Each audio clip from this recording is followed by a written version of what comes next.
Today on Go Nitro, we're going to visit a farm where trainers work hard to provide new career opportunities to retired racehorses.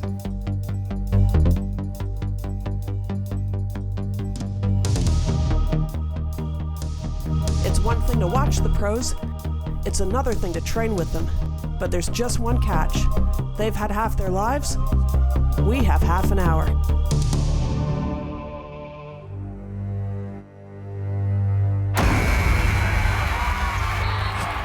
Because every athlete has a first day.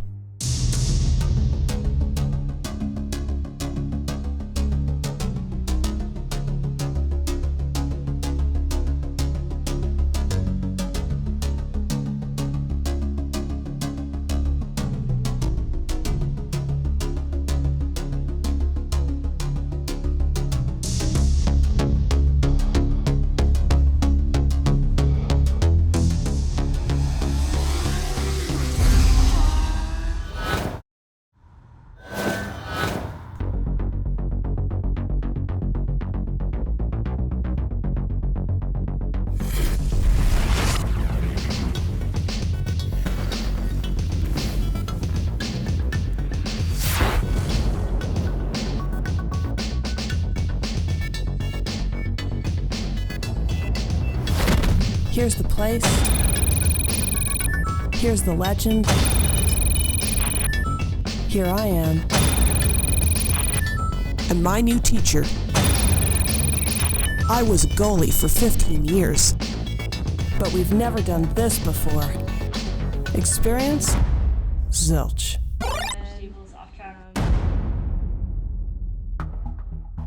No clue how to start?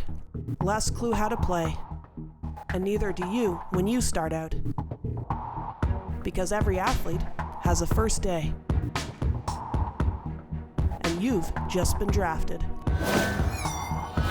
In many sports, a professional athlete's career is a short one, at least compared to most jobs.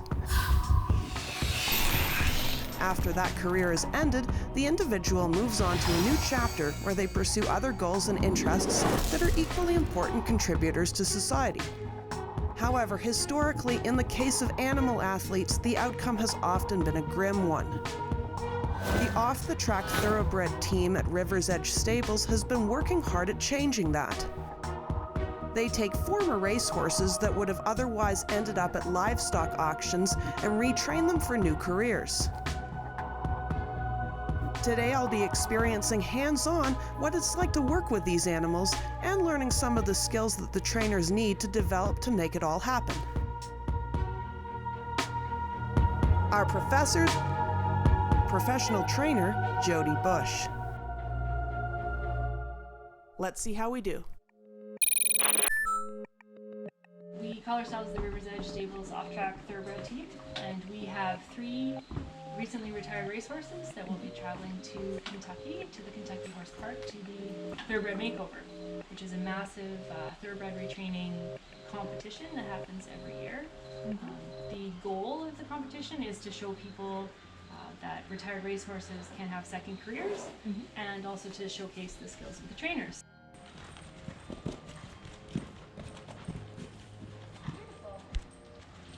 Colleen runs this place, and this is her horse, Run Jeannie Run, and Jeannie actually was at the racetrack this year.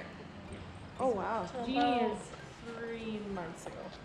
He's very big, he's very gentle, a little bit impatient still, but it's to be expected. This is called a grid, so it just teaches him to land, lift his feet, land, lift his feet. And then they just kind of learn. They'll go over logs in the wild and stuff like that. So they have a little bit of natural ability. But the important thing is he's just a super quiet, nice guy. So it's super easy to ride. I started when I was probably 17, 18. I just started out galloping them, so doing the exercising in the morning. So that's not riding at night, but you kind of do a lot of the same stuff. You do the gait work, the training of the babies, all that stuff. You get to go fast a couple times too. I've probably rehomed probably 200 and some horses to young girls, older women, couple men, and it's just important that they get good homes when they're done because we don't know where they'd end up otherwise, right?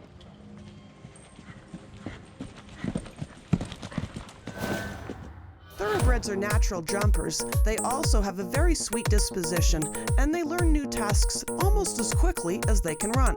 After shooting this episode, the OTTR team traveled to Kentucky to compete against hundreds of other trainers in the largest thoroughbred retraining competition in the world. Al won in the freestyle division. He's going to go to Kentucky and he's going to jump. So that's his new career, second career. The other two can show you different second careers. If you want to have a ride on him, I think you're absolutely welcome. I'm not going to jump though. No, I don't think you need to jump. All right. He's not sleeping. That's what the other days for. So, I don't feel too bad about this because I learned how to do the grooming and tacking up and stuff and something else. He's on the lazy side too. Oh, perfect. I'll just walk you for a little bit to make sure you're comfortable. Yeah. I actually like the stirrup height. Yeah, it's probably a little long, which is what you're probably more comfortable with. Yeah. He will go if you ask him to go. You can go and go over jumps, but I'm not as going long to as go you got anywhere near brakes, those it's good. jumps. I'm going to go beside here. Straight down the center. Yeah, now he's over Racehorse. And he won races last year, so. Oh, wow. Yeah. He's got a very big trot, so just make sure you have your brakes too. And pull back hard, pull back. Yeah. He's got a big trot. And then just There we go. watch him because he's kicking up the bugs. There we go. Good job. Thank you. That was really good. Alrighty. So I've ridden a racehorse. Yeah. We're in a racer.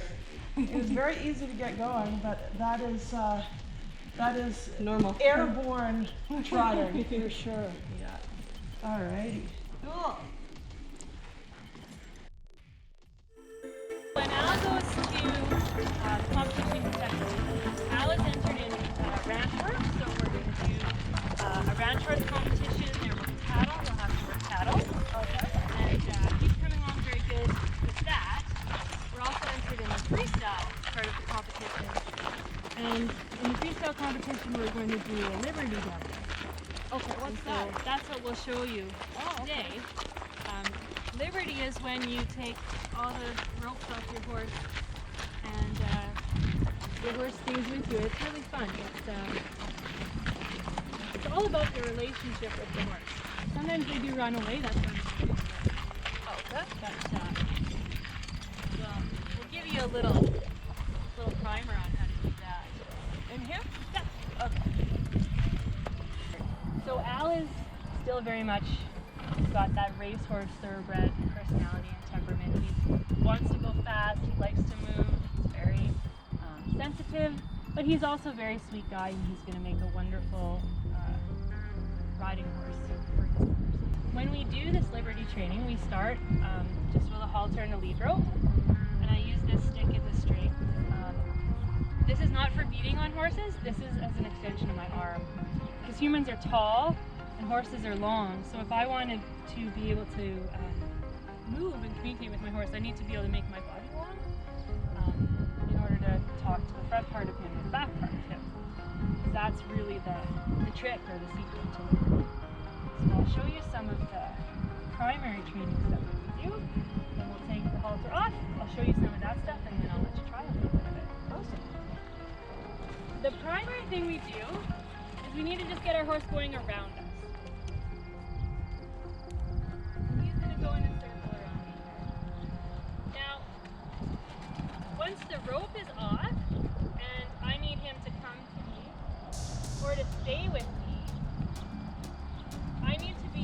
have him face me. So what I'm going to do is I'm going to take this stick and I'm going to motion the stick towards his bum and he comes to me. Oh, wow.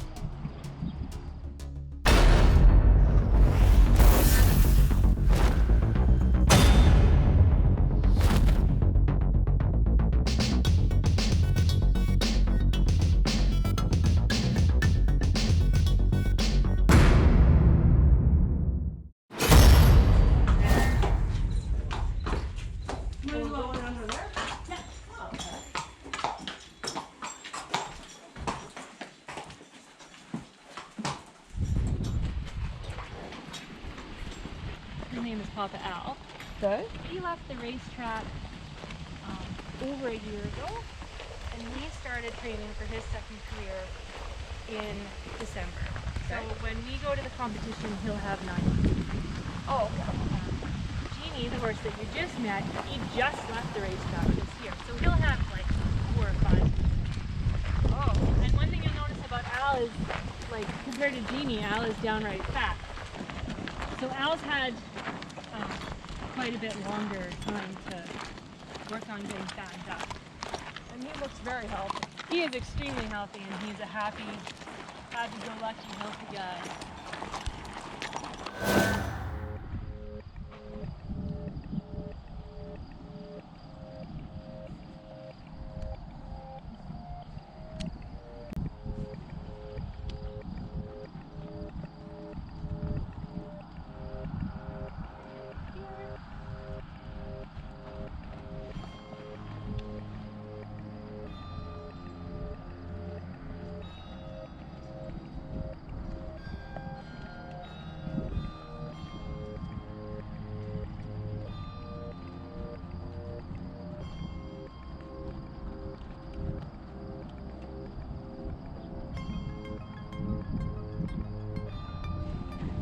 Safety net first. Okay.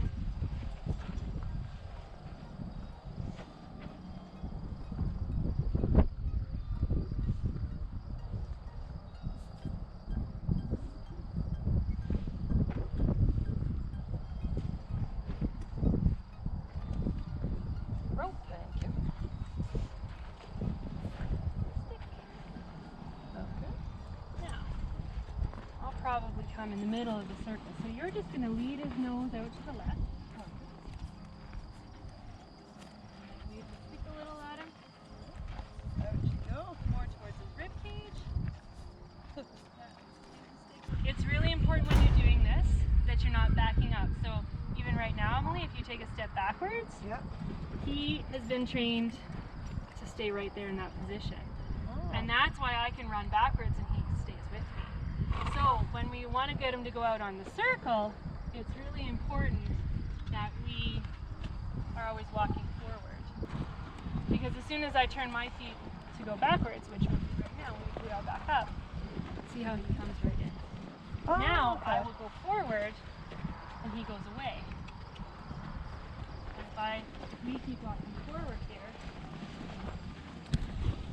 he'll keep going away around us. All right. Okay. Now if we back up, he'll come into us with his breath. Perfect. I never really thought about which way you were stepping. It's subtle. All this stuff is really subtle. Okay. All right. Okay, so you'll get him going around, So yeah? we're not gonna...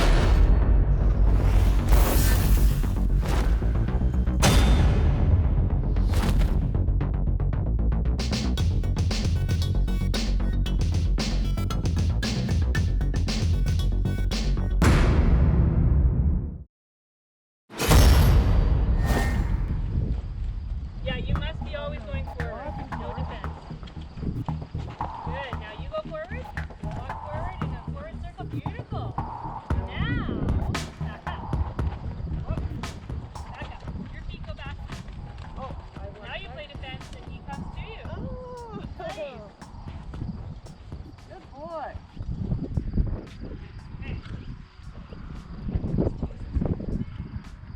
Are we using the stick or Or not? we have to use the stick. Oh, okay, Yeah, okay. absolutely. So Maybe that's- I'll use the stick. Yeah. So we're going to send him this way. So, Okay.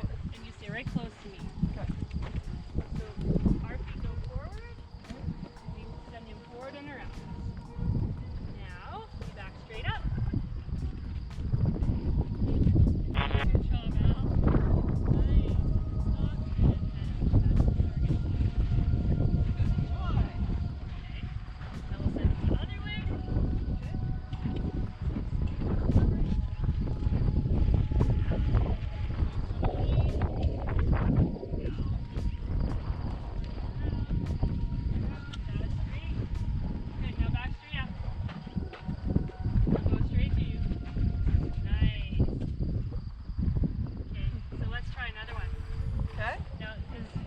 to be good at playing defense. Let's back up. We're going to get him to trot to us. Oh, okay. I'm facing this way. Okay. Now we're just going to go straight backwards. Okay. And we're going to run backwards. Oh.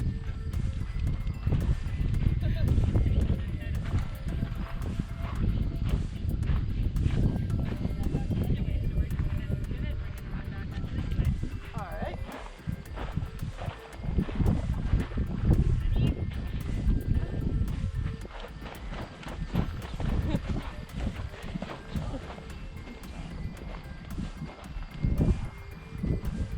Boy, you're so smart. See if Yeah. you can run backwards. Oh, I'm Anne. This is Bob. His race name is I'll tell you later. So I really like when people ask me what his race name is. Get to say I'll tell you later. Oh, perfect. So what are you going to show me? I'm going to show you our little bits of our freestyle that we're going to do in Kentucky. So Bob left the racetrack last year. He's been in training since about January. So he's recently off the racetrack as well. He's coming along really nice. He's going to be more of a ranch style horse. And so Anne has been riding him, working on some of these little rope tricks. So in her freestyle, she's going to do a little routine here with a rope, like a ranch rope lariat. This will prepare Bob for all kinds of ranch work if he was going to go roping cows or things like that. And it's just kind of a fun thing to show off what Bob can do when we get down to the competition.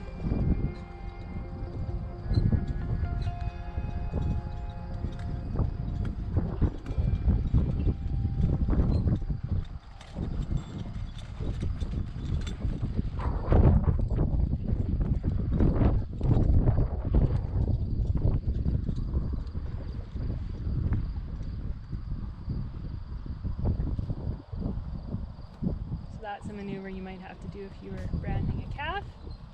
Turn your horse underneath the rope.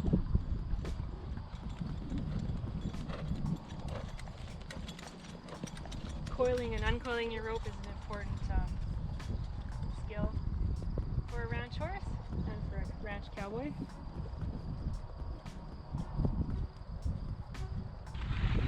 When they're nice and broken, they're definitely easier to use. Just hold it in your left hand. Okay. Like that? Yeah, just like that, and then you're going to use your right hand. How do you get it to stop from doing these One little trick twists? there. If you drop the ones that have the twists there, Yeah. good. So you have to make sure Oh, I think that you give it a full twist.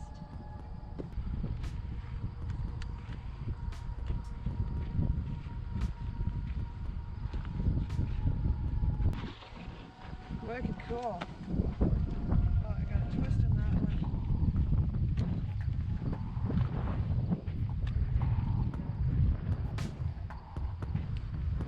Beautiful. There we Not go. too shabby. Awesome. We're good. Back ahead.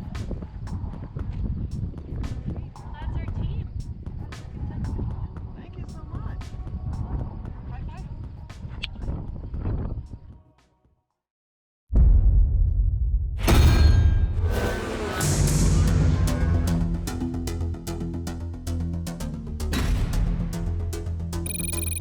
The thoroughbred breed is believed to date back to the early 1700s in England, where the horses were bred for their capabilities in racing and jumping. Crossbreeding Arabian, Turk, and Barb horses was done until the ideal racing horse had been created, and so began the legacy of the thoroughbred horse. James I and Charles I imported 43 mares to the country, and they were known as the Royal Mares. Next, they created a log which they called the General Stud Book, and that was used to list the horses that could be confirmed to have those roots. Before the end of the 18th century, 186 thoroughbreds would be exported by England to the United States, where they would be the foundation behind all future thoroughbred breeding in America. Only on Go Nitro. the show doesn't end here.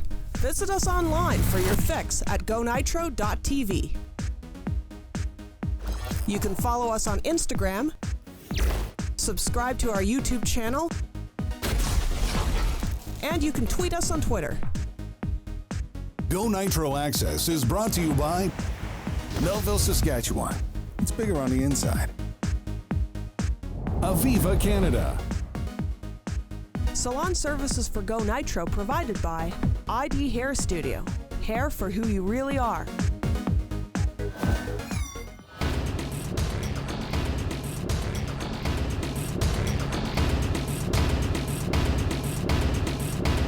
Don't fit in. Stand out with black chrome.